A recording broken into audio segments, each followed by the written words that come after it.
کبھی سوچا ہے کہ صرف 10 سال، جی ہاں صرف ایک دہائی میں ایک ایسی سلطنت کی بنیاد کیسے رکھی جا سکتی ہے جو صدیوں تک دنیا پر اپنا اثر چھوڑ جائے؟ ہم بات کریں ہیں حضرت عمر فاروق رضی اللہ عنہ کے دور خلافت کی، جو تاریخ کا صرف ایک باب نہیں بلکہ ایک پوری تہذیب کی تعمیر کا آپ کہہ لیں ایک بلو پرنٹ ہے۔ تو یہ کہانی ایک بادشاہ کی نہیں بلکہ ایک معمار کی۔ تو سوال یہی ہے، آخر یہ ہوا کیسے؟ وہ کیا اصول تھے؟ وہ کیسا انتظامی ڈھانچہ تھا جس نے صرف 10 سال میں ایک ایسی سلطنت کھڑی کر دی جس نے تاریخ کا رخ ہی موڑ دیا؟ چلیں آج اسی بات کو ذرا گہرائی میں سمجھتے ہیں۔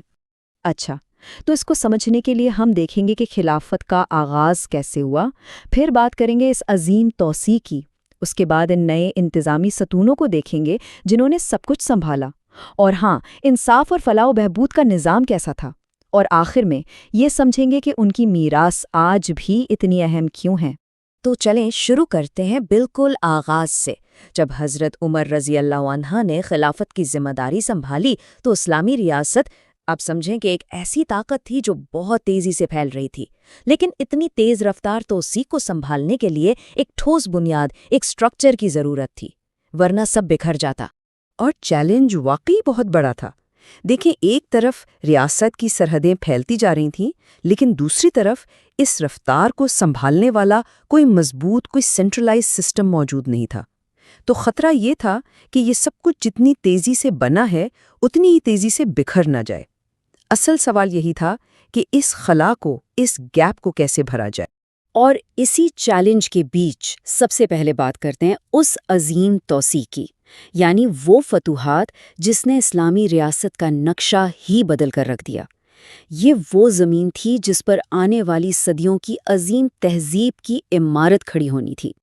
اب ذرا اس ٹائم لائن پر غور کریں۔ 634 عیسوی میں خلافت سنبھالی اور صرف 2 سال کے اندر 636 تک اس وقت کے 2 سپر پاورز بیزنطینی اور ساسانی سلطنتوں کے اہم ترین علاقے شام اور عراق فتح ہو چکے تھے۔ یہ کوئی معمولی بات نہیں تھی۔ پھر اگلے کچھ ہی سالوں میں 641 تک فارس اور 642 تک مصر اسلامی ریاست کا حصہ بن گئے۔ تو یہ صرف جنگیں نہیں تھیں، یہ تاریخ کے نقشے پر ایک نئی ورلڈ پاور کا اعلان تھا۔ اور سب سے حیران کن بات کیا ہے؟ یہ سب کچھ، یہ پوری سلطنت کی بنیاد صرف اور صرف 10 سالوں میں رکھی گئی۔ سوچیں ذرا، ایک دہائی، اسی ایک دہائی نے آنے والی صدیوں کے لیے دنیا کا سیاسی اور تہذیبی نقشہ ہمیشہ کے لیے بدل دیا۔ اچھا، تو اتنی بڑی اور تیزی سے پھیلتی سلطنت کو آخر سنبھالا کیسے گیا؟ یہی وہ مقام ہے جہاں حضرت عمر رضی اللہ عنہ کی انتظامی ذہانت سامنے آتی ہے۔ انہوں نے ایسے سسٹم بنائے، ایسے ادارے قائم کیے جو اس سے پہلے عرب کی تاریخ میں تھے ہی نہیں، اور یہی ان کی حکمرانی کا اصل جوہر تھا۔ ان میں سب سے پہلی اور شاید سب سے اہم مثال تھی بیت المال کی، یعنی عوامی خزانہ۔ یہ کوئی شاہی خزانہ نہیں تھا کہ بس بادشاہ کی ملکیت ہو، نہیں، یہ ریاست کا سینٹرل بینک تھا، وزارت خزانہ تھی، سب کچھ ایک ہی ادارے میں۔ پہلی بار ریاست کی ایک ایک پائی کا حساب، آمدنی اور اخراجات کا ایک منظم ریکارڈ رکھا جانے لگا۔ اسی چیز نے معیشت کو وہ مضبوط بنیاد دی جس کی سخت ضرورت تھی۔ اور اگر بیت المال ریاست کا معاشی انجن تھا تو دیوان اس کا انتظامی انجن تھا۔ آج کی زبان میں اگر سمجھنا ہو تو کہہ سکتے ہیں کہ یہ ایک مرکزی بیوروکریسی تھی یا ایک سرکاری ڈیٹا بیس۔ اسی نظام نے اتنی بڑی ریاست کو ایک لڑی میں پرو کر رکھا۔ دیوان کا کمال اس کے کام میں تھا۔